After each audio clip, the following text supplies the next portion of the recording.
Coming up next on The Voice of Alabama Politics, McClendon bets big. Also, the V team takes a look at dirty tricks. And Governor Robert Bentley wants a lottery by royal decree. It's good to be the king. It's good to be the king.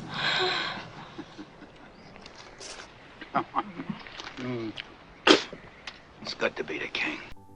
A king? More like the jester. All this and much, much more coming up next on The V. The Voice of Alabama Politics. With your host, Bill Brett. Now, the #1 political show in Alabama, The V.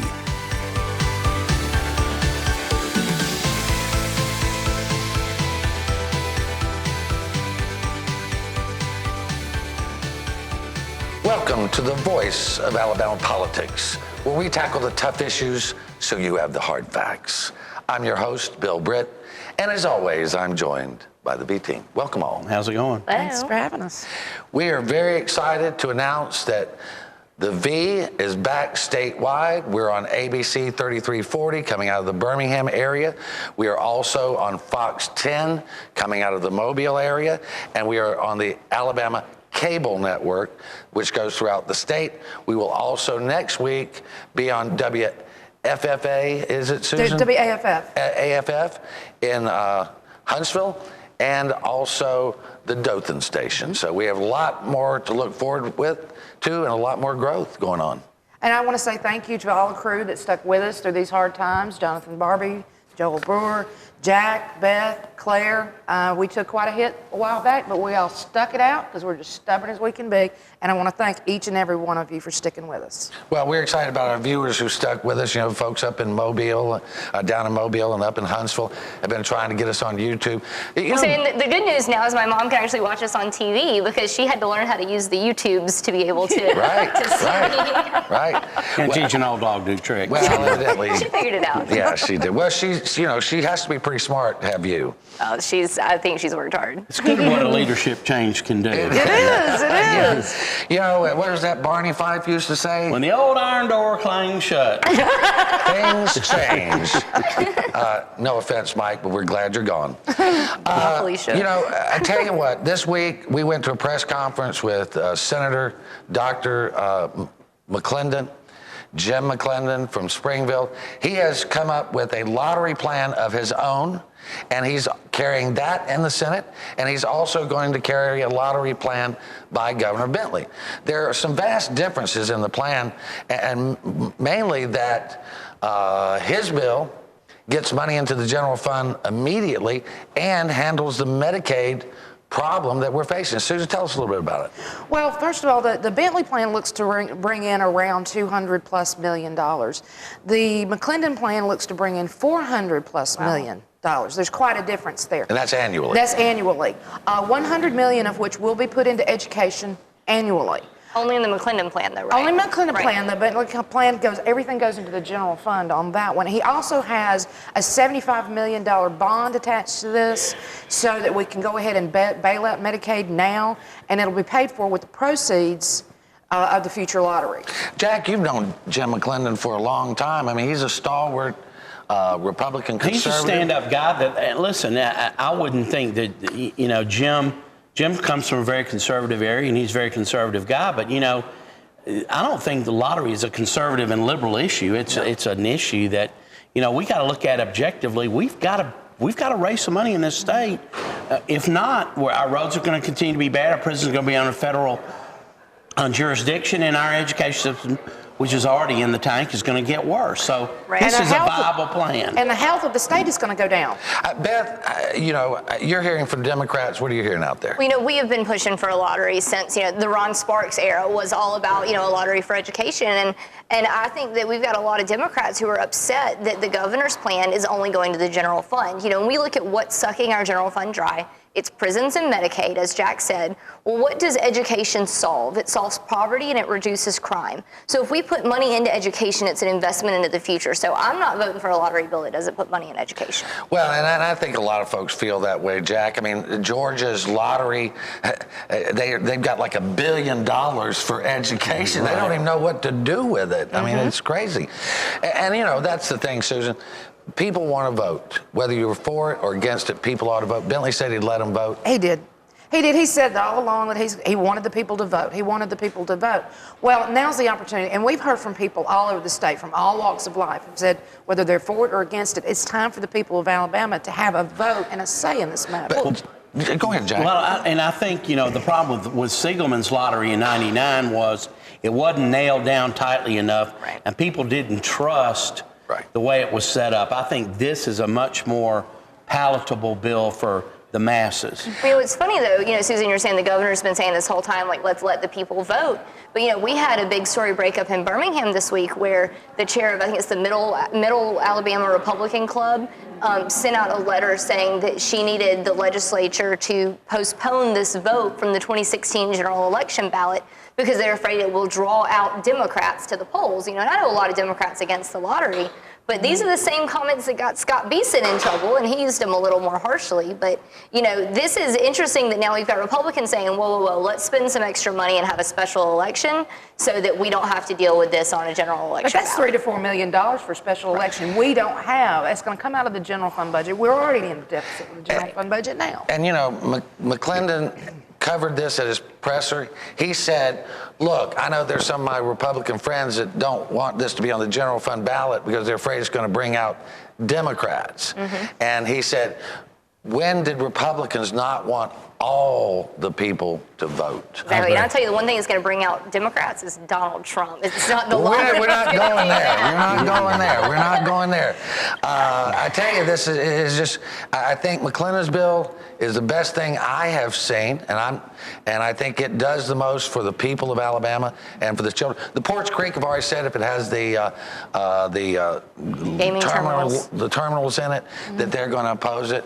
And McClendon brought up a good point, didn't he? He brought it up. And one thing about McClendon's bill also we need to point out is it brings in revenue immediately. Yeah. Like within 60 days, we can start seeing revenue because of these terminals at the track. Well, you know, I think the Indians let them get mad. I mean, they've already had exclusive rights in Alabama as it is. When they shut Milton down and shut down Green Track, the Indians were they were the only game in town. Well, here's the point that McClendon made that I think is very important here is that the Porch Creek, and we have friends in the tribe, understand that.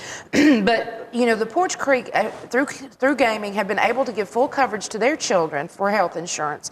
Now, this is a chance for the rest of Alabama to get coverage for the poorest of the poor of our children that can't get coverage at all. And they really shouldn't stand in the way on this. Well, I mean, they shouldn't, but, you know, money is speech, as the Supreme Court has told us. Right. And so if they want to spend their money advocating for or against a policy, that's their prerogative. That's what they've got lobbyists for. Absolutely. I mean, I don't think it's a fair McClendon stance. did something that Bentley didn't do.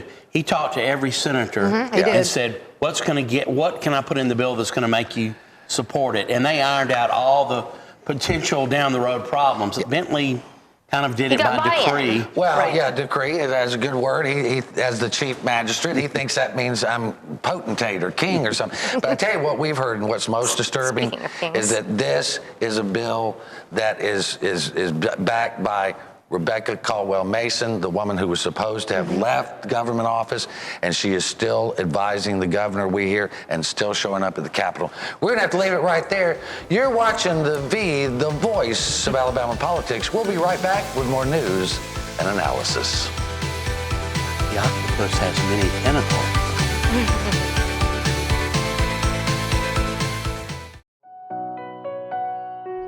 I'm Dario Melton. When I think about Selma, I think about home.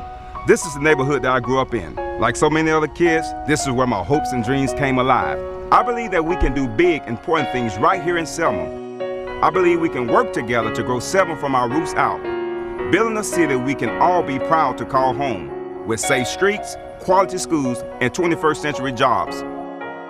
I'm Dario Melton, and I'm running for mayor. Let's put Selma first.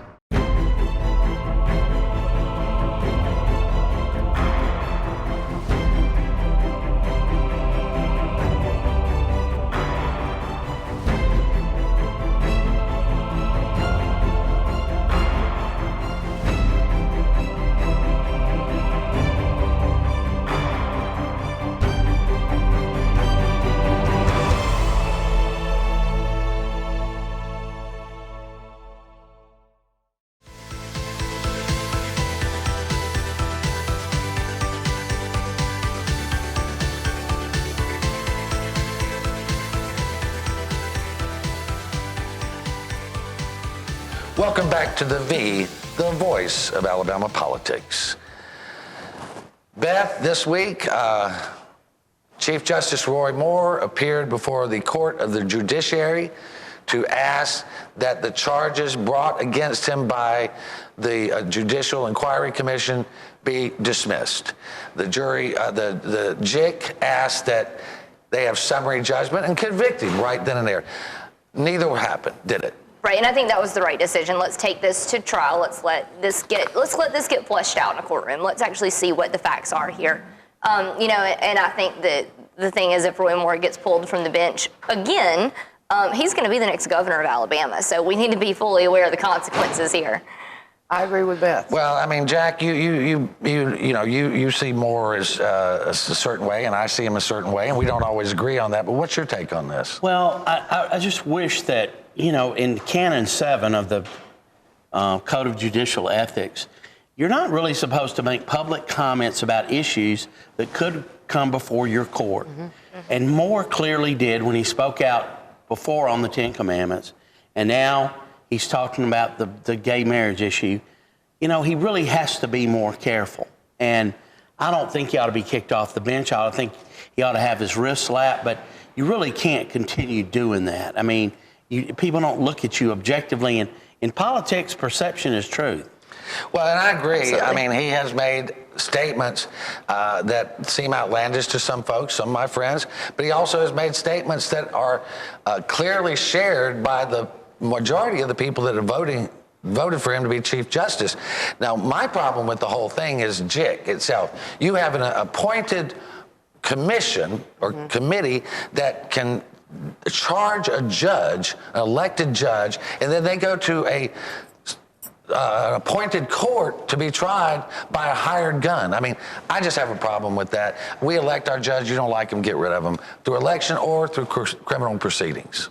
Right. I mean, the Attorney General ought to be handling this, don't you think? And with the way that his nonprofit might be commingled with his official duties, I mean, there could be a way to get to criminal charges if the facts are there. Well, I've never heard that before. You never heard that? I've heard that there's issues with the way that he's running his nonprofit I don't compared know to the... I don't want to get into all that. One thing I do know is the Sutherland Poverty Law Center got up a lot of money for doing this, and probably he did too. Mm-hmm. This is good to raise dollars, and then Jack... Well, it keeps the legal profession fluid, for sure. Talking about dirty tricks. Yeah, every time you talk about legal profession or politics, there's dirty tricks. This week, the State Board of Education elected a virtual unknown in Alabama, a guy from Massachusetts who has never served as a superintendent of any school. He is a policy guy, and his name's Michael Sentence. I know there's going to be lots of fun with that. But before that election, a smear campaign appears to have gone out against Dr. Craig Pouncey, Jack, and it looked like typical dirty tricks Nixon style. It absolutely did, and it was, I think, a whole effort to get Gina Ross, who's the mother of a premier lobbyist in Alabama, John Ross, to get her elected appointed to be superintendent of education. I've never known, and they took an anonymous letter as their basis for going to the Ethics Commission. They've never investigated an anonymous complaint before. They can't do it legally. Yeah, it's against the law. I have my theory about where all this is coming from, but I don't want to say it because I can't prove it. Well, also, and I do know that Bentley was the one who nominated Gina Ross on Thursday for that position. Who doesn't have a doctorate, and the Board of Ed has said you have to have a doctorate, and so they elected a guy who doesn't have a doctorate in education, but he does have a Juris Doctorate. They made a complaint against Craig Pouncey, who I've always heard was a career bureaucrat, but a good guy, and he was an insider that knew the system in and out. He got a raw deal, and that is very unfair. And if they get to the bottom of it and find out it was a smear campaign, then people ought to be prosecuted. Well, I'll tell you one thing. As somebody who's seeking her Juris Doctorate, it teaches me nothing about how to run a school system. So I can tell you all about torts and negligence, but not school systems. He has been an education policy guy in Massachusetts. Right. I mean, that's, I'm sure that we need to follow Massachusetts' lead. Wow. Can you say Common Core? Yeah. I think he was a compromised candidate because there's so much consternation going on. Well, I mean, we understand, and our sources are pretty solid, that Mary Scott Hunter from up in the Huntsville area, who's a board member, worked in tandem with the state general counsel for education. They sent this over to Hugh Evans at ethics, and this to me just looks like the worst type of political maneuvering. God help us, Sounds like a lot of BCA money got involved in this. Yeah, there's a whole lot of... They ramped up their education spending lately. Yeah, they have. I mean, Mary Scott Hunter got 90 grand from BCA, 75 just last election cycle. Yes. Wow. And Beth brings up a good point. From 2000 to 2012, the BCA spent how much money, Beth? $125,000, I think. Yeah, total. 120. And then Jack, after that, they in 2014 and 2016, they jacked it up, didn't they? They've upped their ante to protect Common Core, I do believe, because Yeah. Billy Canary, who runs BCA, is a big Common Core guy, and I think that's part of it. I don't trust I do Mary too. Scott When Hunter we as get far to as I can lunch, you'll throw have her. to explain Susan to me the wanted, problem with Common I Core. mean, so it I was get it. $500,000 approximately, and over the couple of year period. Yeah, right? it was something like that, but It was not specifically. over 250 in 14 and 316. So that leaves, about half of that spent with Mary Scott Hunter. Yeah, and they That spent a kinda lot on that smells. Michael Brown guy, Yeah. who Jim Ziegler's wife just beat like a rented mule. Poor guy. Well, it's crazy. I tell you, we had another controversy come up this week with ethics. Jack, I know you've been following this real close. Public Service Commissioner Chip Beaker was offered a contract to lease his land for $200 and around $35,000 a year for 20 or 25 years, Jack. A sitting public service commissioner Who regulates the power. who regulates power in Alabama leased his land to a solar company who is attempting to do business with Alabama Well, he didn't Power. lease it yet. No, He hadn't signed the paperwork but yet. guess what? You think this solar company's going to lease land from a guy if he's not the public service commissioner? I understand Twinkle is really up. She's the president of PSC, is very up in arms. She sent an open letter to the Ethics Commission saying she thought this was wrong. The Ethics Commission was locked on a 2-2 vote whether or not to allow this. I think Beaker ought to step down tomorrow for even trying these shenanigans. Well, $200,000 plus a year for 20 years with 2 5-year options is way more than the value It's of the land. over $5 million. Yeah. We've only got about 20 minutes. 20 seconds. You could buy all that land for about $5 million and save a whole bunch of money. Yeah, if this were like a fair market rate, I think it'd be a different conversation And that we'd be Beaker's having on playing this. all dumb about it. He's dumb like a fox. Well, I don't know. Anyway, I've never met the man. I couldn't pick him out of the lineup. He might be in one. Well, that's always possible. Get ready. Well, we're digging into it. But until then, you're watching The V, the voice of Alabama politics. We'll be right back. Keep your sunny attitude.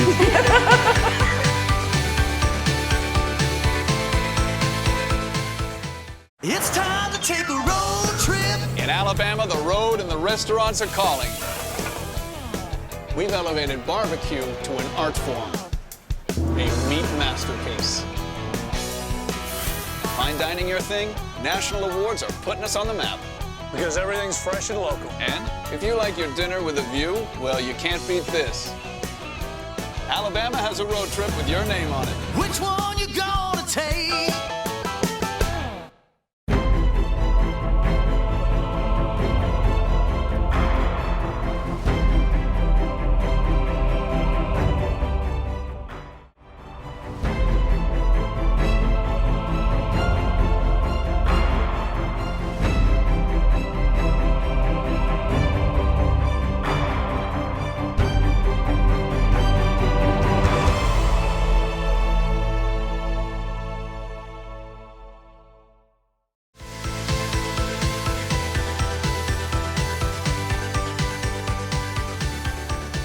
Welcome back to The V, the voice of Alabama politics. The Board of Education has had a lot of problems with the people of Alabama don't want Common Core. If you've ever tried to do Common Core math, you understand how difficult it is. Give us an example of Common Core math, Susan. Well, if you have 2 cats and you have 3 dogs, and you take away 2 cats, how many cows do you have? Right, that's pretty much No, it. you'll make fun of it though, but I never understood math until I saw the Common Core ways to do it, and I was like, oh my God, my whole life has been a lie. I get math now. Like, I mean, I think it's just how people learn. It may be a generation. It's a It may be a Democrat generation thing. thing. It's a But Democrat. I'm It's a sorry, Demo- 2 plus 2 still equals 2, and I think 8 plus 8 still Equals equals 16. And that's- But it's kind of, everybody around the state and the media seems to have this formula wrong, because they keep coming up with 4 years and 8 years probation. But if you, I know, I was educated in the public school system of Alabama, so what can I If we say? had a lottery, you'd have yeah, done better, Susan. probably. But as Go far as Blue I know, Devils, is right? 8 and 8 equals 16 Right. years of This probation. week, they officially released the sentencing for Mike Hubbard. And if you read it, it certainly appears he got 16 years probation, 4 years hard time without a chance of parole. But I mean, he got some stiff, really, for state prison. I mean, that was pretty stiff. And I don't know if you've ever been to a state pen. Yeah, 4 You don't days wanna in go state there pen very is long. hard. No, you don't. He got 2 days off for good behavior in this sentence, which I think leaves him with 1,458 days to do in a state prison. Well, I've spent 2 or 3 hours, 4 or 5 hours in state prison, and it was They're more than On a tour, I might add. Yeah. Yeah, on a Well, tour, it was yeah. not a 3-hour tour, though. No. It wasn't. I tell you, it's a horrible place to It be. really is. But he broke the law, and he deserves what he got. Most people think he deserves more than he got. Now, I understand he did get 96 years total, but he has to Right, serve right. Yeah, it's like 4. concurrently versus. Yeah, Right, I mean, he's going to be an exactly. old man. He'll be broken by the time he gets out of there, the same way he broke people in this state. And so, good riddance. The system worked. An interesting thing that we did Felicia. discover this week, that Speaker Hubbard, former Speaker Hubbard, you know, he owns a radio station over in Auburn, and As a he's a convicted convicted felon. But the Auburn Interesting. City Schools signed a contract with him to give him exclusive rights to broadcast Auburn City School sports. Oh, wait, but Which- how much is he paying them, though? I mean, surely he had the best. Yeah, he's not paying to do those broadcasts, and other people have offered money, Please tell me they're at least not paying him. and they I wouldn't be surprised. and they turned them down. That's silly to me. They I were mean, offered $57,000 on a 5-year contract by one group, $5,000 for a 5-year contract from another group, all who have bigger signals than Mike's company. He offered them zero, nothing, and he got the contract. Did he give his plan for how he's going to manage this project from state prisons? I don't think they've got Wi-Fi in there. WKIL for Kilby. Yeah.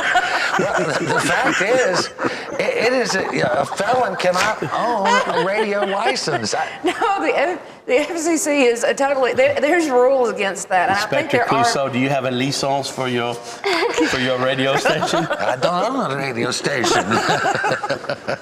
This is ridiculous, Yeah, it's though. I mean, crazy. like when it comes down to it, I'll use Claire's word. This is egregious. You know, and Right. to our They're viewers, we legitimate bash business Mike owners. because he does wrong. I mean, you know. And this thing goes back to a story we wrote Yes. in 2013, where the Auburn City Schools wanted a tax increase, a referendum on a tax increase to build new schools.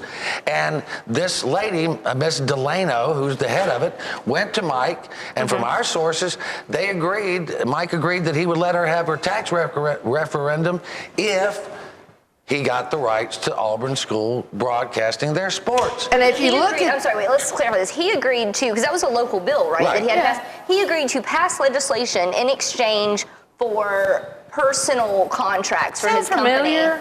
Was that even a count? That wasn't It a wasn't a count. count. I wasn't a don't think count. they think That's they go that ridiculous. deep I I into think it. it failed is one of the reasons. But Jack, you guys beat don't that care. tax referendum, didn't you? I wasn't involved. You My weren't former involved. business partner was. But the and- dates on the referendum and the dates on the legislation are like within a day of each other. There was a lot of shoe leather that yeah. went into that campaign. Yeah, I was living in but- Auburn at the time. Yeah. That was a crazy campaign. Well, you know, it's interesting that Mike's still getting contracts, even though he's a convicted felon, with school money.